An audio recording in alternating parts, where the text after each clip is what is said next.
Welcome to How to Send Your Child to College Without Going Broke, the radio show. Now, my name is Harry Holmes, and I'm a college funding specialist with Holmes & Associates. Also, I'm a co-author of the book, How to Send Your Child to College Without Going Broke. So, over the next several shows, we'll be talking about the ins and outs of college financial aid planning. Now, as you recall from our last show, we talked about the high cost of a college education, where it will cost $40,000 to $120,000 for a good college education. Also, we talked about where the financial aid money comes from to help pay for college, specifically the federal grants, the state monies, tuition tax credits, the VA college resources, employer-paid tuition, federal loans, and finally those private sources such as scholarships. Now today we'll be talking about how is a family supposed to pay for college and who's eligible for the financial aids, some of the myths and versus some of the realities. Now again, like our last show, I'd like to put yourself in one of three categories. I call these my parent planning categories. The first category is parents that will qualify for financial aid no matter what schools they apply to. Now, category 2 parents, these are parents that may or may not qualify for financial aid depending on the schools that they apply to. And our category 3 parents, I love them to death, but they're not going to qualify for financial aid no matter what school they apply to because they either make too much money or have too much in the way of financial assets. Now again, it's important to know which category you belong to because we have different planning strategies, meaning category 1 parent will have a different planning strategy than, say, category 3. And a category 2 will be different than category 1 or 3. Now, when we do a financial analysis of our parents, we'll be able to identify the category they're in, and from there we'll be able to design a strategy specifically for them. Now, if you can't figure out what category you're in, give us a call at the office. It's 909-335-2720 and ask to speak to myself or with a specialist. Now, we'll send out an information packet and also schedule a no obligation appointment to go over our service. Now, at this appointment, we'll identify your category and also let you know what your options are in going forward with the college funding planning. Now, let's talk about how you're supposed to pay for this $40,000 to $120,000 for a college education. Now, most parents will initially look at their savings accounts, and I don't know about you unless you're independently wealthy. Your savings account probably won't be nearly enough to cover the $40,000 to $120,000 for that college education for one child, let alone any additional child. In fact, I dare to guess that 90% of you have absolutely no money available to for your child's education. And again, like in the last show, this doesn't not mean that you're bad parents, okay? The cost to raise a family is enormous these days. And most families to have both mom and dads working just to stay ahead of those stupid bills, okay? Now, many families feel that they can maybe tap into a retirement account like their 401k or an IRA to help pay for college. And when I hear this, a red flag pops up in my mind because I'm a financial planner, okay? I find that parents don't have a college funding problem, but in reality they have a retirement planning problem because they're thinking about using their 401k or IRA to pay for the college education, their children's college education. Just be aware, there are no scholarships or loans for retirement. Now, right here, I have to tell my clients to never touch their retirement accounts to pay for college. In fact, when they do use the retirement accounts, it'll only lessen any award they receive for financial aid because they have increased their taxable income for that year by taking a distribution from their retirement account, which, if you understand how financial aid works, more reported family income means less financial aid. So do not touch your retirement accounts. We have a way at Holmes & Associates by using what we call our tax-favored college savings program, which, by the way, is new to the college planning industry to help pay for college. So you don't do that, okay? Now let's talk about another way to pay for college, like borrowing. Since most parents don't have enough savings to pay for college, another option is to borrow. Now, I know nobody wants to take on more debt. Credit card debt is one of our country's most major financial problems for parents these days. These are programs, there are programs out there for students and parents to help pay for college using what I call student or parent loans. Now, most of the time, the loan is in the student's name and or co-signed by the parents. This is a good option. As you will see in the future shows, some student loans can be good while others can only add to an already financial burden on the parents. Now, these have to be paid back. Again, this is where our program of the Tax-Favored College Savings Program comes in. Would you like to have a loan payment that should be paid back on a tax-favored basis? Well, most parents do. Also, this Tax-Favored College Savings Program doesn't change your lifestyle. I hope you understand that paying for college is a problem for all parents, including myself. I have daughters, two daughters, well, one daughter that's just finished college and another daughter that's married, and my son who's a senior in high school. We expect them all to go to college. That is why I'm passionate about college planning. Now, the next way families look to pay for college is through scholarships. Now, most parents feel that because their child is a left-handed volleyball player that can use their left pinky finger to spike a volleyball, will get a scholarship of their choice. Or maybe just because some ethnic background or religious affiliation that they will be given tons of free money. Now, if you listen to our last show, you'll remember that scholarships make up a tiny percentage of all the financial aid money that's out there. Only about 2.7% of all financial aid money is from scholarships. So to rely on this money to fully pay for college is a very bad thing. And remember from the last show that most scholarship search companies take your money and don't usually deliver on the scholarship.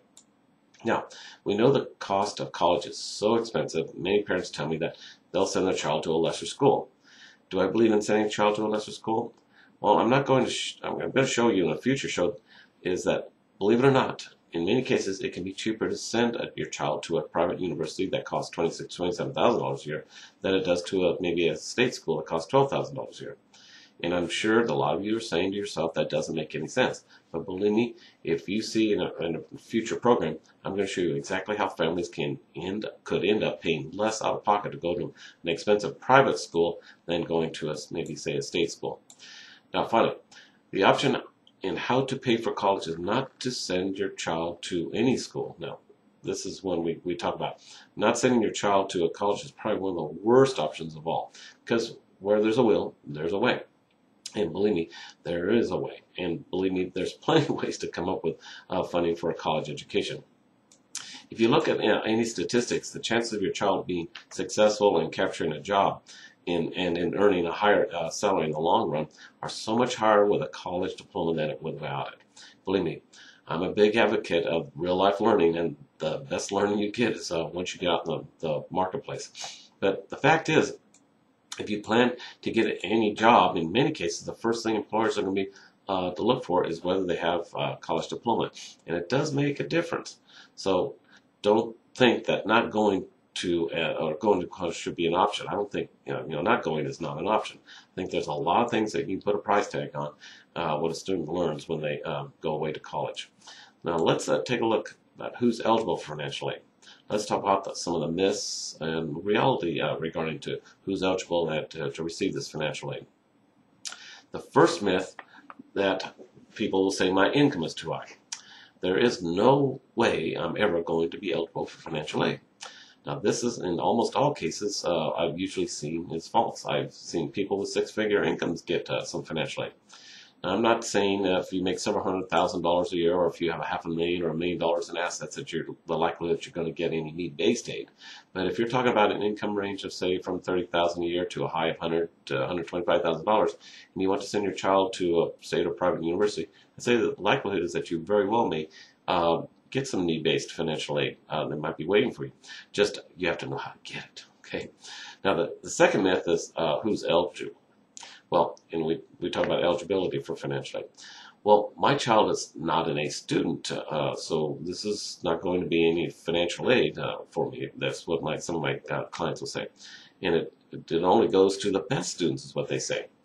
Well, this has absolutely nothing to do with your child, unless they're failing in school, to do with grades at all. It's 100% based on formula that's based on your income, assets, number of family members, etc. It has nothing to do with your grades or the student's grades. Now, another myth is, well, I own a home, and I hear if you own a home, there's no way you can get some aid.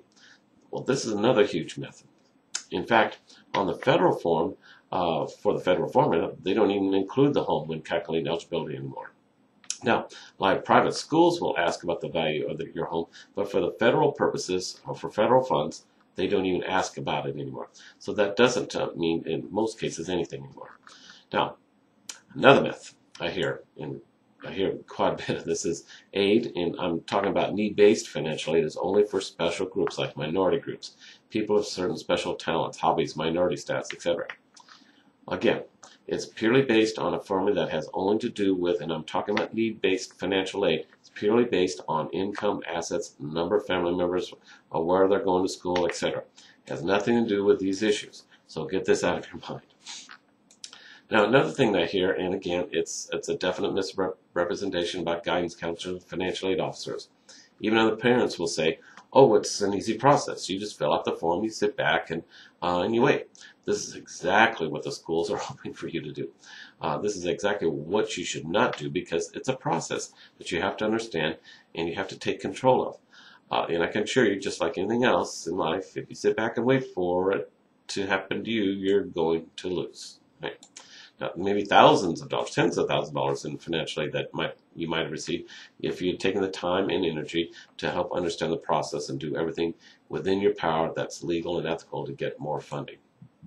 Now, the last thing that's a big misconception is, okay, my guidance counselor or financial aid officer at the college can definitely help. Yes, they can definitely help. Unfortunately, if you plan on them being your only source of help, I can assure you that in most cases, akin to saying, "By the way, I hear the IRS." Let me try this again. People will say, "By the way, I hear the IRS can do a tax return for free." Well, I'm sure, like most of you, if you ever had that option, unless you enjoy paying lots of taxes, you probably won't use that IRS service. You'd probably be much happier paying, say, a company like H&R Block Company or our company, like our tax service, to teach you the legal and ethical loopholes to help you pay the least amount in taxes. Going to a college and asking them to teach you how to get more money from them is basically the same thing as asking or going to the IRS and telling them to help you save money on your taxes. It doesn't work. They will not do that. Schools do have a limited amount of funds to give out, and a lot of people that they're not going to teach you strategies to get that money. So basically, they're going to try and hold back and spread the money around as much as possible. The same thing with guidance counselors at the high school. It's not that they have any reason to not have you get more money. It's just that a guidance counselor is not trained to teach you how to get more funds from a particular school. They don't have the time devoted to individually teach every student, to teach them every potential strategy to help them fill out every form that has to be filled out. They also can't help negotiate, and they certainly don't know how to pick schools that will give you the most funding. They'll help you pick maybe some of the best schools to maybe that your child might go to, but for funding, no, they're not good at that. So generally, they can be a limited assistance. There's nothing wrong with asking certain limited questions to your guidance counselor or financial officer, but don't ask them how to teach you how to get more money. Now, I have an email question from a client. This question is, I have 3 kids, just like me, and the oldest is a junior in high school. When is the best time to begin planning for college? And it's signed David. Well, that's a good question, David. Now, the best time to begin planning for a child's education for financial aid is January of the child's junior year. The reason I say this is because everything you do with your finances in the junior will reflect greatly on your first filing of your FAFSA form. And for those that don't know what the FAFSA form, it's called the Free Application for Student Aid. This form is filled out in early January of your student's senior year using all the financial information from the prior year. So to properly prepare for your college expenses, you need to get that your financial affairs completed by December in the senior or junior year. It often will take many months to rearrange some of your affairs to take advantage of the Department of Education rules for filing on this FAFSA form. Now, hopefully you all got that. Thank you, David, for your question. Now, I have a question that would, if you have a question, just give us a call at 335-2720. That's area code 909. Or you can fax us if you want, area code 909-335-2730, or email me at taxvet, that's TAXVET, at sbcglobal.net. If you'd like a free consultation, please call us. We'll send out a free consultation packet and we'll schedule an appointment for you. It's a free appointment. Now, I want to thank you for listening. Next time we'll be talking about how to determine if you're eligible for financial aid and the sources of financial aid. Now, this is Harry Holmes, your college funding specialist. So until next time, just remember, if you're tired or afraid of the college planning process, Holmes & Associates is just here to help. Just use your phone, fax, or email us. See you next time.